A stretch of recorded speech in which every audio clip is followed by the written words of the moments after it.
අයිබෝවන් ආමයක තුලා ඉන්නේ Geek YouTube channel එකෙන් එන තවත් වීඩියෝ එකක්. ඉතින් power banks මිලදී ගනිද්දී අපි හිතන්නේ නැති දේවල් ගොඩක් තියෙනවා. ඉතින් සාමාන්‍ය power bank එකක් කියන්නේ මේ වෙද්දි රුපියල් 3000 වගේ තියෙනවා. හැබැයි power bank එකක් ගනිද්දී අපිට ගැළපෙන power bank එක මේකද සහ අපි දකිනවා මේක 20000 50000 mAh ගහලා තිබ්බට ඇත්තට මේ ප්‍රමාණය charge කරන්න බෑ කියලා අපි හැමෝම ප්‍රායෝගිකව දන්නවා. ඇයි ඒ? ඒ වගේ කොහොමද අපි හොඳ power bank එකක් තෝරගන්නේ? මේක හැමදේක්ම තමයි මේ වීඩියෝ කතා කරනවා. වීඩියෝ ෂෙයා කරනකොට දැනගන්න. ඒ වගේ පල්ලෙතේ රතුපට subscribe බටන් ප්‍රෙස් කරලා මම දාන වීඩියෝස් ගාවටම ගෙන ගන්න හැකියාව තියෙනවා. වීඩියෝ පටන් ගන්න කලින් අද වීඩියෝගේ ස්පොන්සර් මතක් කරනවා. ඒ තමයි 1xbet. 1xbet කියන්නේ මේ විදිහට ශ්‍රී ලංකාවේ තියෙන විශ්වාසවන්ත betting site එක. මේක නම් කලින් වීඩියෝ එකත් කතා කරලා තියෙනවා. ඉතින් 1xbet application එක වගේම ඔයාලට website එකෙනුත් යන මම පල්ලා details දාලා තියෙනවා.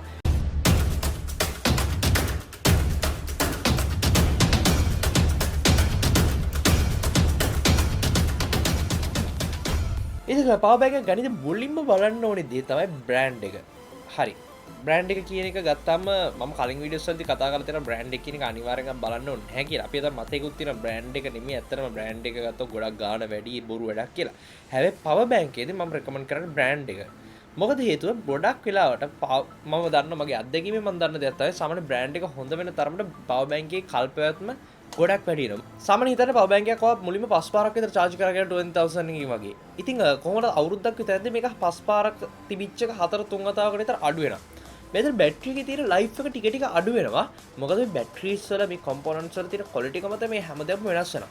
ඉතින් ඒක නිසා ගොඩක් වෙලාවට brand එක බලන්න කියන්නේ ගොඩක් වෙලාවට හොඳ brands වලින් ගොඩක් වෙලාවට හොඳ batteries use කරනවා. ඉතින් ඒක තමයි අංක 1. ඉතින් brand එක කිව්වම හැමතිස්සෙම ප්‍රසිද්ධකම නෙමෙයි ටිකක් පිළිගත් brand එකක්. ඔයගොල්ලෝ දන්නවා ඇති සමහර කෙනෙක් වගේ යාළුවෝ use කරලා ඇති සමහර කෙනෙක් දන්න කට්ටිය use කරලා ඇති. මම උදාහරණයක් විදිහට මගේ experience එක ගැන කිව්වොත් Xiaomi කියන brand එක හොඳයි. ඒත් එක්කම Anker කියලා brand එකක් තියෙනවා මේක හොඳයි. Blitzwolf කියලා brand එකක් තියෙනවා මේක හොඳයි. තව Huawei ලගේ brands එනවා Samsung එනවා. මේ වගේ කීපයක් තියෙනවා. මේ දේවල් ගොඩක් හොඳයි. මම මේ කීපයක් ගැන විතරයි කතා කරේ. මට මතක් වෙච්ච ටික නොමීටර brands කීපයක්ම තියෙනවා. මම හොඳ power banks කීපයක links පල්ලා description එකේ දාලා තියෙනවා. මම recommend කරන power banks කීපයක් ඔයගොල්ලන්ට කැමති නම් check කරලා බලන්න පුළුවන්. කොහොම හරි මේ විදිහට දෙවෙනිට බලන්න ඕනේ දේ තමයි mAh ගාන. ඉතින් power bank එකේ පසුපස හරි කොහේ හරි තැන ගොඩක් අර box එකේ හරි mAh ගාන සඳහන් කරලා තියෙනවා. උදාහරණයක් විදිහට මගේ අතේ මේ තියෙන power bank එක 6000 mAh power bank එකක්.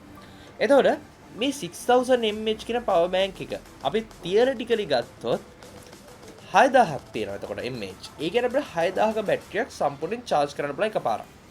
මේක තමයි තියරි විදිහට ගත්තොත්. හැබැයි ප්‍රැක්ටිකලි අපි දන්නවා සාමාන්‍යයෙන් අපිට 3000 mAh තියෙන බැටරියක් වුණත් සමහරකට එකපාරට charge කරන්න බැරි වෙන්න පුළුවන්. මේකට හේතු කීපයක් තියෙනවා. එකක් තමයි සමහරක් බැටරිස් වල ඇත්තටම 6000 mAh ගොඩේ ඇත්තටම 6000 mAh නැහැ. දෙවෙනි කාරණාව තමයි මේ 6000 mAh සමහරක් හිට ඇති. හැබැයි මේක ෆෝන් එකට නැවතලා කේබල් එකක් through යද්දි heat එක විදියට වගේම ගොඩක් වෙලාවට ශක්ති හානියක් වෙලා යම්කිසි mAh ගණක් හානි වෙනවා. ඒක නිසා නිකන් හිතන්න ඔයාගේ ෆෝන් එකේ බැටරිය 3000 නම් 66ක් විතර charge වෙලා කියන්නේ ඒ කියන්නේ 2000 වගේ mAh ප්‍රමාණයක් තමයි මේකෙන් ඇත්තටම ලැබෙන්නේ. ඒ කියන්නේ 4000 mAh ප්‍රමාණයක් හානි වෙලා තියෙනවා ශක්තිය විදියට, තාපයේ විදියට, මොකක් හරි විදියකට. ඉතින් මෙන්න මේක එක ක්‍රමයක්. ඉතින් ඒක නිසා නැවතත් මම කලින් කිව්ව විදියට brand එක ඒ වගේම අර use experience එකත් එක්ක අර අපි පිළිගත්ත brands තියෙන සමහරක් හොඳයි කියලා මෙන්න මේ වගේ එකක් හැමතිස්සෙම යන්න power bank එකක් මිලදී ගනිද්දි. ඉතින් ඒක වගේම mAh ගන්න බලන්න. හැබැයි ඔය සමහර power bank තියෙන 50000 60000 ලක්ෂ කියලා ගහපුවා. ඉතින් මේ power banks ඇත්තටම මේ ප්‍රමාණය නැහැ. ඉතින් ඒක නිසා පොඩ්ඩක් check කරලා බලන්න හොඳට. ඒත් එක්කම තවත් ශ්‍රී ලංකාව වගේ ගොඩක් වෙලාවට මේ China වලින් එද්දි වෙන ලොකුම දෙයක් තමයි Xiaomi power banks වල ගොඩක් බලා ගන්න හම්බෙන්නේ. fake power banks තියෙනවා. මේව ගොඩක් වෙලාවට ඇතුළට පොඩි බැටරියක් දාලා බර හිටින්න වැලි පුරවපු power banks ඕන තරම් තියෙනවා. ඉතින් ඒක නිසා තමයි මේ වෙද්දි ගොඩක් වෙලාවට power banks manufacture කරන කට්ටිය power bank එකේ එවද්දි ඒකත් එක්ක පොඩි sticker එකක් එවනවා. මේක original ද කියලා verify කරගන්න පුළුවන් ඉතින්. ඉතින් ඒක නිසා සමහර power bank models ගනිද්දී උදාහරණයක් විදිහට Xiaomi වගේ එකක් ගනිද්දී ඔයාලට පුළුවන් check කරලා බලන්න මේක scratch කරලා මේක original power bank එකක්ද කියලා. ඊළඟට තමයි power bank එකේ කොච්චර ports ප්‍රමාණයක් තියෙනවද කියන එක. ඉතින් සාමාන්‍ය ports ගන්න වැඩි වෙන්න ඕනේ නැහැ. හැබැයි average දෙකක්වත් තියෙනවා නම් ගොඩක් වෙලාවට power bank එක හොඳයි. ඉතින් මෙතනදී standard USB තමයි ගොඩක් වෙලාවට හම්බෙන්නේ. සමහරක් power banks වල තවත් options දෙනවා. ඊට අමතරව power bank එක charge කරන්න ගොඩක් වෙලාවට micro USB හරි type C හරි charge එකක් එන්නේ. ඊට අමතරව තවත් power bank තියෙනවා wireless power banks. මෙන්න මෙතනදී පොඩ්ඩක් පරිස්සම් වෙන්න. මොකද wireless power banks market එකේ තියෙන ඒවෙන් 95%ක්ම විතර useless. ඒ කියන්නේ මම කලින් කිව්වා power bank එක කොහොමද ශක්තිය හානියක් වෙනවා කේබල් එකෙන් දුන්නත්. හැබැයි අපි සාමාන්‍ය පෞද්ගලිකව අපි wireless charging පාවිච්චි කරද්දී අපි දන්නවා wireless charging කියන්නේ එච්චර සාර්ථක ක්‍රමයක් නෙමෙයි කියලා. විශේෂ පවර් බැංක් එකට වයර්ලස් චාර්ජින් එකට තරම් සාර්ථක දෙයක් නෙමෙයි. මොකද මම කීයක් පාවිච්චි කරලා තියෙනවා. මම මේ කතා කරන්නේ 95ක් ගැන 5% විතර හොඳ ඒවා තියෙනවා. නමුත් 95ක් අවස්ථාවලදී ශක්තිය වැඩි ප්‍රහාණි වෙනවා. අර කලින් අපි කතා කරපු උදාහරණ හැටියට 6000කින් 2000ක් ෆෝන් එකට ගියා වගේ සමහරකට 1000ක් ෆෝන් එකට යන්න ඉඩ තියෙනවා. ඔයා මේ විදිහට වයර්ලස් චාර්ජින් යූස් කරා. ඒ වගේ පවර් බැංක් charge කරද්දී විශේෂයෙන්ම සැලකිලිමත් වෙන්න ඕන දෙයක් තමයි ෆෝන් එක වගේ නෙමෙයි පවර් බැංක් එක. එක දිගටම පවර් බැංක් charge කරන්න යන්න එපා. සමහර පවර් බැංක් වල ප්‍රොටෙක්ෂන් එකක් තියෙනවා. හැබැයි සමහරකේ ප්‍රොටෙක්ෂන් එකක් නැහැ. ඉතින් මේක නිසා ඔයාලට ගොඩක් කරලා රෙකමන්ඩ් කරන්නේ පවර් බැංක් එකේ සමහරකට ඉන්ඩිකේටර් එකක් තියෙනවා. මේක 100% වෙනකන් හරි. නැත්නම් ඔයාලට රෆ්ලි හිතා ගන්න පුළුවන් වගේ පවර් බැංක් එක charge වෙන්න පැය 3ක් 14ක් යන්නේ. එහෙම දාලා තියෙනවා මිසක් අර රෑ එළි වෙනකන් දවස් ගණනක දිගට charge වෙන ගහලා තියෙන එක එච්චර රෙකමන්ඩ් කරන්නේ නැහැ. මොකද මේක තුළ තියෙන බැටරිය මේක තම තික්මන්ට සවුත් වෙන්න හැකියාව තියෙනවා. ඒ වගේ පවර් බැංක් එක කියන්නේ ඇත්තටම බෑකප් ඔප්ෂන් එකක්. ඉතින් ඔයාගේ ෆෝන් එකේ බැටරි එක තරමක් අඩු වෙනකන් ඉන්න පවර් බැංක් යූස් කරා. මොකද හැම වෙලෙම පවර් බැංක් එකේ ෆෝන් එකට charge වෙන ගහලා තියාගන්න එපා.